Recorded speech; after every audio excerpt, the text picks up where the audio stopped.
this is Normatico, and welcome to Secondhand Blasters.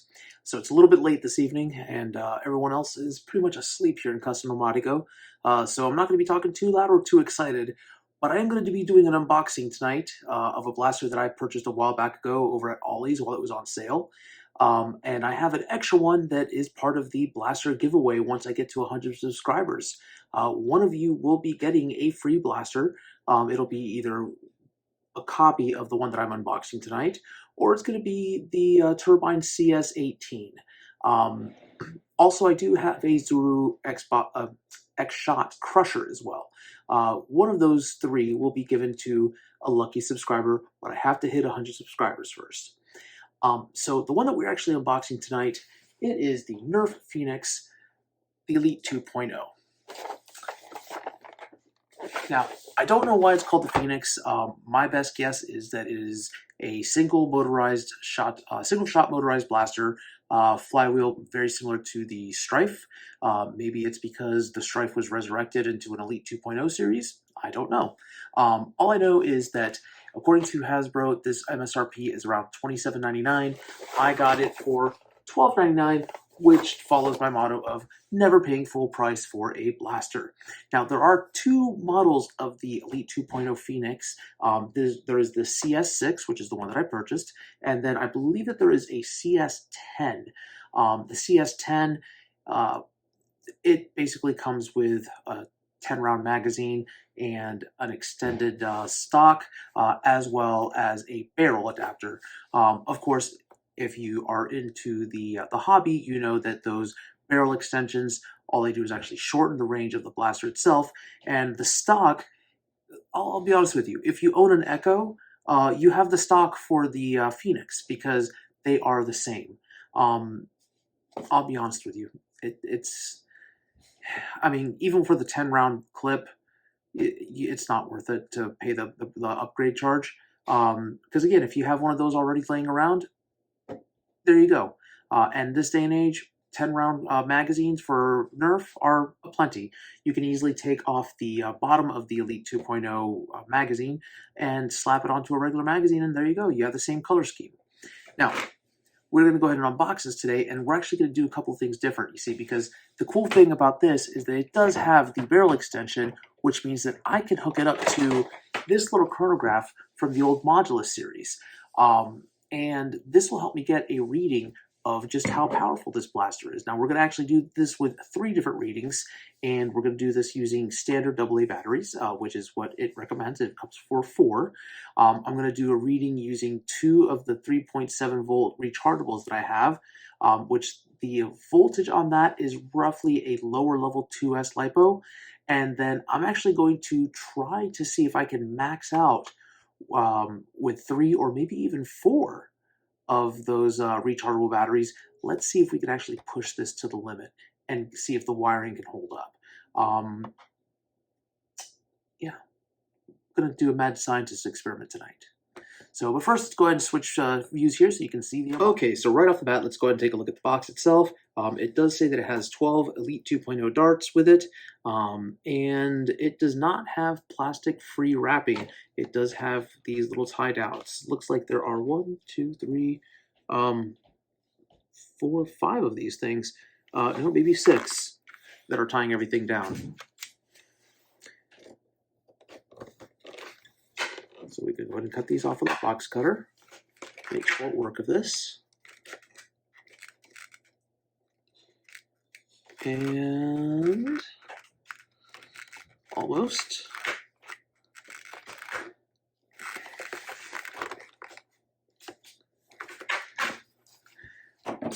There's our scope.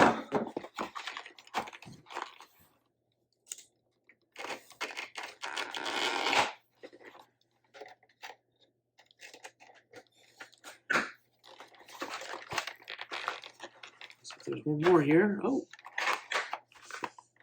they had a lot of these in here this time. All right. Oh, there was one more hidden down here by the actual magazine. Just want to make sure people don't take the magazines out, I guess.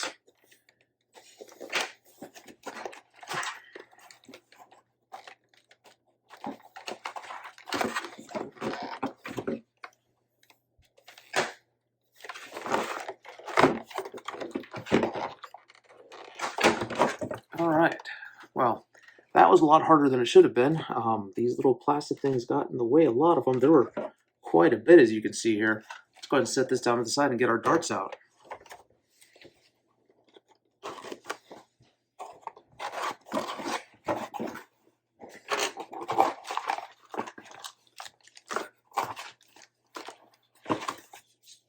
So we have darts and instructions here. This is a little different than normal. Normally they would actually bundle all the dart colors in one package, but here they set them up in 3 different packages. I wonder why they would do this. But, I don't know. More garbage to throw away, I guess. Get rid of this box here to the side. And then we have our instructions. So the instructions are pretty basic. It tells you where the trigger is, where the clip is. It tells you all of the different tactical rails, which, you know what, we don't need this. Let's go ahead. Okay, so we have the new chrono, and we are shooting the Elite 2.0 Phoenix. We are loaded up with 4 AA batteries, and let's see what the chrono says. 62.3. 69.2, 56.4, that's a drop.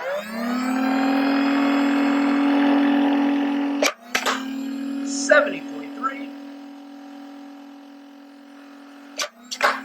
68.2,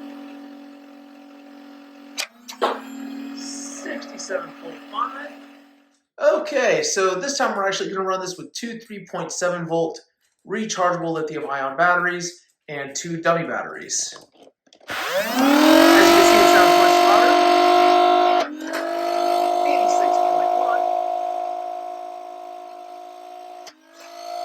85.4,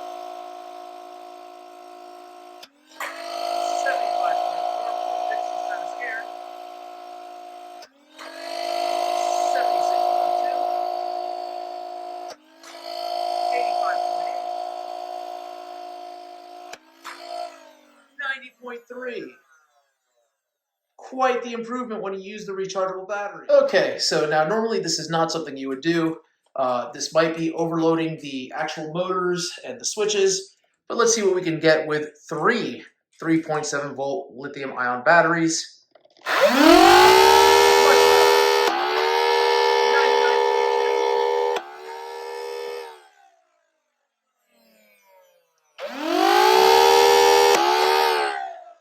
107.9. Wow. 92.8. 92.4.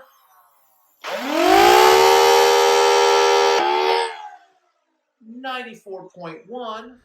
Okay, so as a bonus, we're going to try to overcharge this thing.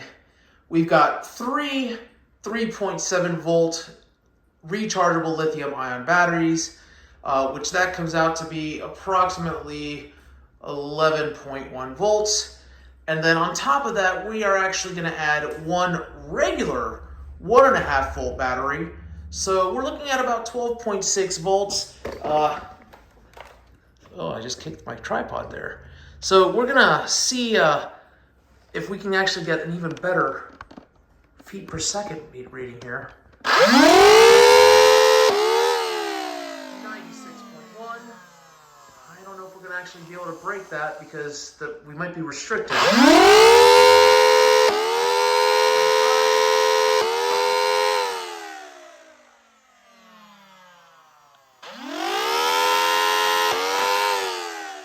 108.5, okay.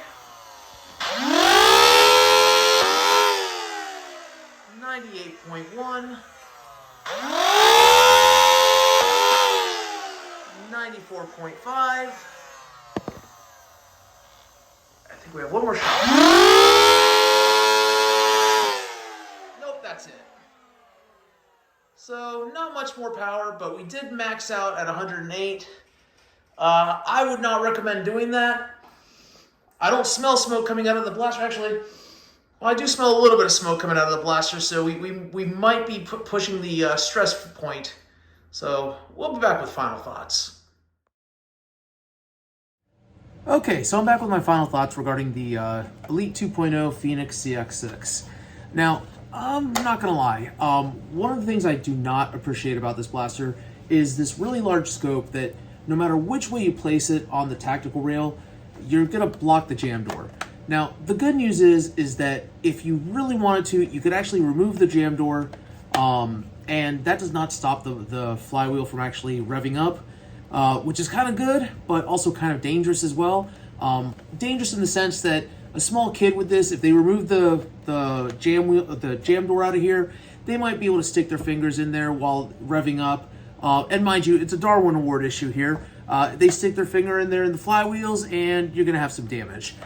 So, as a parent, I don't necessarily like that. But also as a parent, it's my responsibility to make sure that they don't put their fingers where they don't belong. So I guess there's that.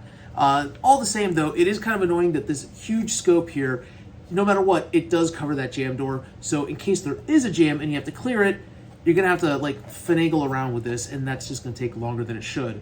I still don't get why they have all of these tactical rails. I mean, unless you're going to light it up like, you know, a light bright and just blind people when you're aiming at them, I don't see why the need for this. Maybe if you have like a camera mount to the side, something like that, I guess, but I don't see the reason for a rail on all sides of this blaster. Now, let's talk about the firing rate. Again, using the standard AA batteries, we got a 65.65 roughly average feet per second. Now, that is accommodating for the fact that there was one dart that it dropped down significantly. So I'm still going to say that we're right there, right around the 70 feet per second, which is elite standards, had that one dart not shot so low. Everything else was pretty spot on. I will say that if you do the little trick using the 3.7 volt batteries, using just the two, we got above 83 feet per second, which is pretty good. That's a significant boost, and that's a reversible mod, so if you wanted to sell it later on, you don't have to worry about it. Congratulations, you take your 3.7 volt batteries out, slap regular batteries back in there, and you're done. Doing it with 3 of them, that's something that you normally wouldn't do because this only takes 4 batteries. So you're running the risk that you might be able to fry a switch, or you might fry the wiring, or even the flywheels. Hasbro, when they designed this blaster, when they designed the Elite 2.0 series, they kind of cut costs. So I don't trust running the 3 batteries. However, I did run it and I didn't smell any smoke or any burning or anything like that coming out of the blaster. So it might hold it if you're only revving for like about 5 seconds at a time and then you let it take a break. So you're not going to just hold the rev trigger down repeatedly. Doing that, we were able to get 97.25, right around there. 97 point, let's call it 97.3 feet per second. And that's pretty decent, especially when we did get a max, I believe, of 104 at one point. So for an average, that's fantastic. When you go all mad scientist like I did, and you actually use 3 of the lipos plus 1 regular battery, as opposed to using the dummy batteries, that's when you can actually max it out at 108 feet per second.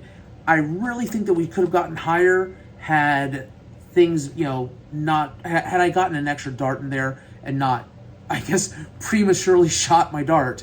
Watch the puns. Anyways, where we average at 98.4 roughly feet per second. So there's not that much of a jump from the 3 to the overcharged.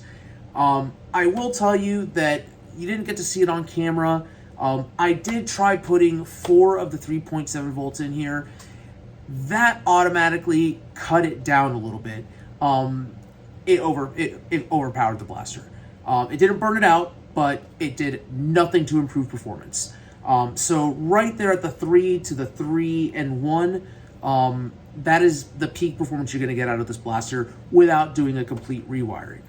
Now, from my understanding, there are other YouTubers out there that have tried to do a rewire on this thing, and they have said that it is a literal pain in the butt.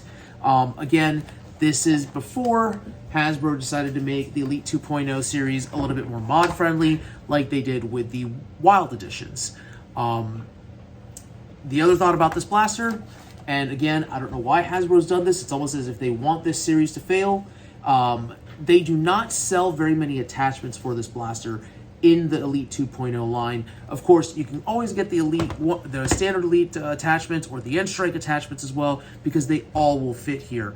However, if you're like me, that you like your blasters to actually look somewhat uniform, you're not going to find any attachments that are not this color, with the exception of what comes with the CS10.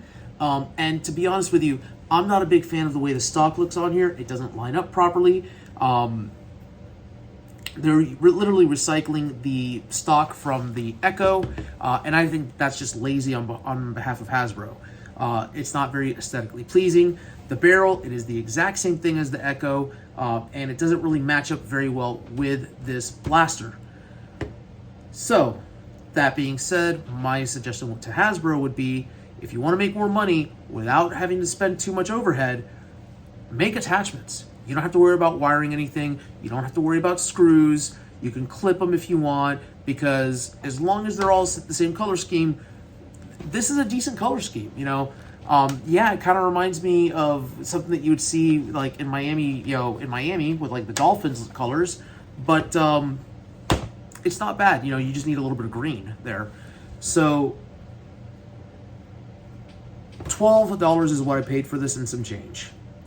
I could not justify paying $28 for this blaster, which is what their manufacturer suggested retail price is. But for $12, that's fine.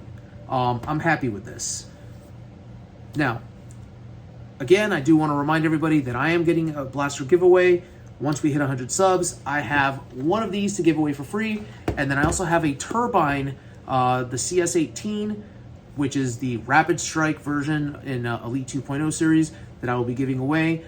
Or I can actually give also a Zuru Crusher that is all three of those are new in box. So go ahead and like and subscribe and leave a comment.